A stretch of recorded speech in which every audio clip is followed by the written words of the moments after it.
What? I didn't think I'd get the whole sentence out. I just didn't think I'd get. Usually you interrupt me long before at that point. Jamie Maggio, how are you doing, my friend? Hi, Jamie. You're in for How's Jenny it Taft. going? What are you and the guys talking about today? Good morning, everybody. Coming up on Undisputed, did Odell Beckham Jr. show up his teammates last night? And will the Cowboys offense hit rock bottom against the Jags defense on Sunday? Plus, Eric Dickerson, Rob Parker, and Nick Swaggy P. Young are in studio with us. Undisputed coming up next. Jenna, guys, back to you. Oh, you just made Nick real happy. Thanks, Swaggy Jamie. P. All right, we're now going viral here. First things first. Last night in the pregame warm-ups, 41-year-old Vince Carter with the 360. His teammate, Trae Young, wasn't even born yet when Carter was drafted back in June of 1998. Look at him. I love Vince. On the show, and we asked him why he wasn't doing ring chase, and he said, man, I just want to be somewhere I can still contribute, where I can play. Why you got to look? Why they got to do him like that? That's Vince Carter with a Photoshop beard. See, that is Vince Carter with white hair and beard, and some cane. glasses. The cane. Oh, there's a cane too. Cane? I missed the cane. Good. That's right. That's what I thought. I thought that was somebody from the Uncle Drew movie.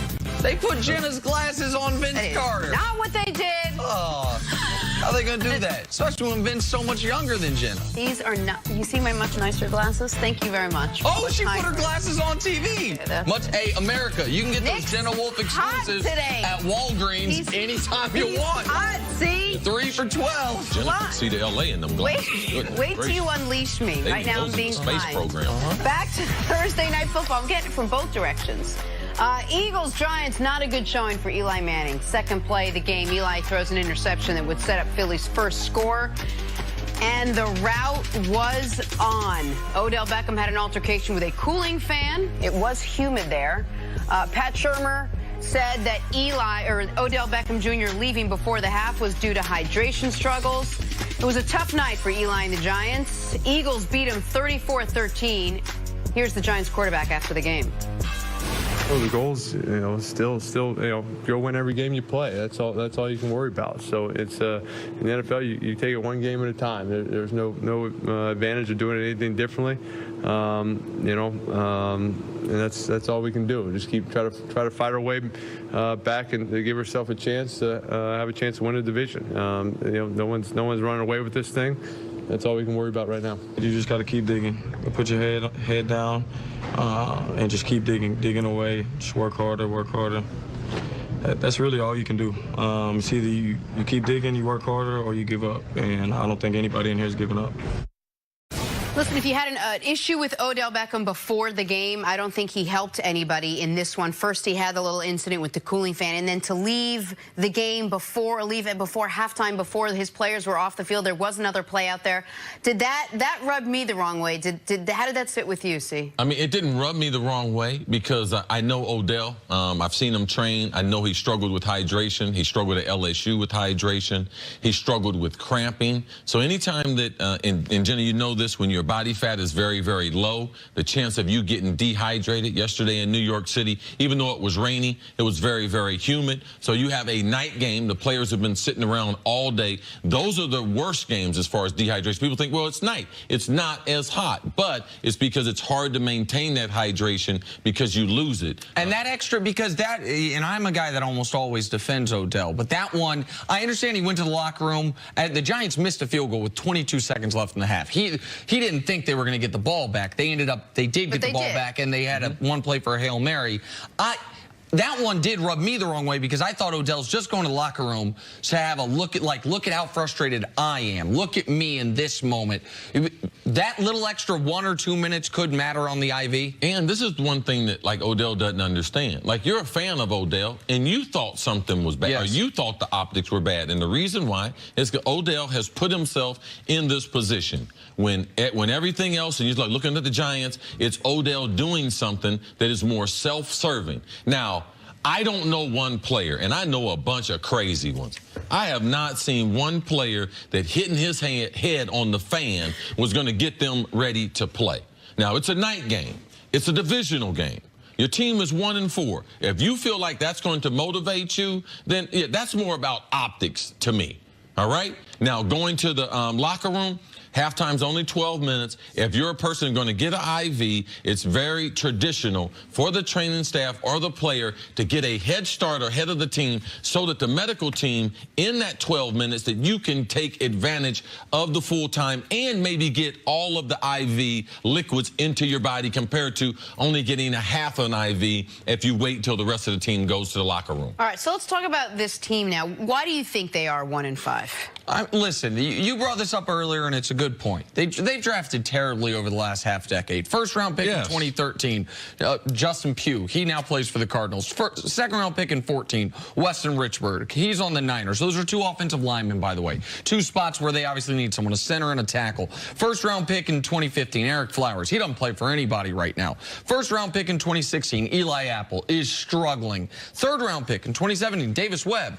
He's on a practice squad. As a quarterback, they cut after 1 year practice squad for the Jets, so they haven't drafted well. The defense that they've spent a lot of money on has played one really good year where they deserved their money in 2016. Since then, haven't played up to it. The offensive line hasn't been good. All of those things are true. What's also true is right now there's not a team in the league outside of maybe Denver that would trade their quarterback situation for what the Giants have. The fact that Eli Manning turns 38 this year. His brother, who's one of the greatest ever, was done at 39. And one of the most durable ever. Right, similar to Eli. Yeah, and eventually that wears itself out. And even if we remember Peyton's last season, there was a lot of that sacking himself stuff. People don't remember. Peyton's last season, they won the Super Bowl.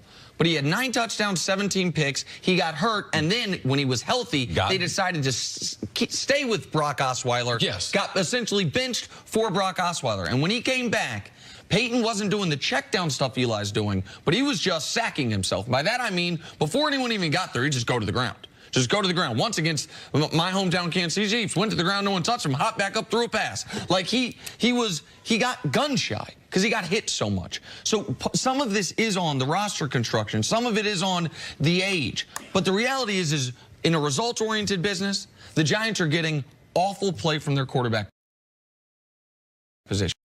In the first 7 drives, the longest pass downfield he completed was 2 yards. In the second half last night, until the final play of the game, the longest pass he completed downfield was 7 yards. They're in 3rd and 9, and the other team knows they're checking down to the running back. They're checking down to the tight end. And that is on the quarterback, at least partially. The people that said we needed to move on from quarterback got fired for saying it. Right. The head coach got fired maybe for other reasons as well. The GM got fired, and the team got squeamish. They wanted Eli to be able to have the John Elway moment, have a shot at it, walk off on top. His brother got to walk off on top even though his play was declined. He's not going to have that moment. Instead, he's going to have a long, what I believe to be final season as a starting quarterback in this league. Look, hindsight is 20/20, but there are Giants fans who will wake up this morning and said, "Oh, we really messed up on the draft. We really had an opportunity in a draft class ripe with quarterbacks." Of course. What do you? And despite how well Saquon Barkley is playing, which they'll all admit he is, what do you say to the Giants fan? It's no different than the Cleveland fans. At the last 2 years, they woke up and was like, "Yeah, man, you know, maybe we should have drafted Carson Wentz. We shouldn't have traded that." Then after that, oh man, Jared Goff. We should have got one of them guys. Like no, traded the away next the year pick for Deshaun Watson. And last year, Deshaun Watson. Like oh man, like we missed. They finally got their guy. The Giants fans. That listen, let's be real. That guy that you're complaining about now, he did get you your last 2 Lombardi trophies. So these other players you can complain about. But Eli Manning, it's hard to exit from a guy who has won you hardware. And not only once, but twice. So Eli Manning is going to depart after last season being an awful season. 2018 is going to be the same way. And Eli Manning is not built to take the punch that those Giants offensive linemen are lack of a great offensive line that you're going to have to take week in and week out. So if you think Eli Manning is going to hold that ball and get bludgeoned in the pocket, y'all got another thing coming. 2 yards, 7 yards, that's what happens. That's what happened to old guys. No older quarterback is built to take that type of pounding. That's why we see older quarterbacks get out of the business. The same thing happened to Peyton Manning is happening to his brother. And for me last night seeing the game was, I know why Peyton didn't go into broadcasting, because it would have broke his heart to have to broadcast that game last night or a game like that where his brother and he can't be honest about his overall play. So I took a lot of things from the game. Giants fans, you do have two Super Bowl trophies. All right, to be able to brag about, But how you going to get off this legendary quarterback as far as your franchise? I don't see an exit strategy. Odell said his comments galvanized the team last week. That obviously didn't happen. What his comments did allow for, though, is a bit of a distraction off Eli's play. Because a lot of the broadcast last night was about Odell's histrionics, about Odell's comments, while what we were seeing was a quarterback who might one day join you in Canton, who is shot. A quarterback who right now, he's the oldest quarterback in his division, and even with Dak Prescott there, he might be the worst quarterback in his division. And they got the exit strategy is going to happen in April in next year's draft. And until then, it's 10 more long games for the Giants. Have a great weekend, everyone. Absolutely. Happy football. Happy birthday. We got to go. We're back here Monday morning. Better half, see? Yeah, baby Sue's birthday. No mercy, no mercy, no mercy. Debate, I don't make mistakes, I just make my case. Drop mic when I'm done, what more can I say? Not bite, trim my tongue, I don't like the taste. I'm on and I'm on and I own my opponent. I'm always in the zone, need a zone.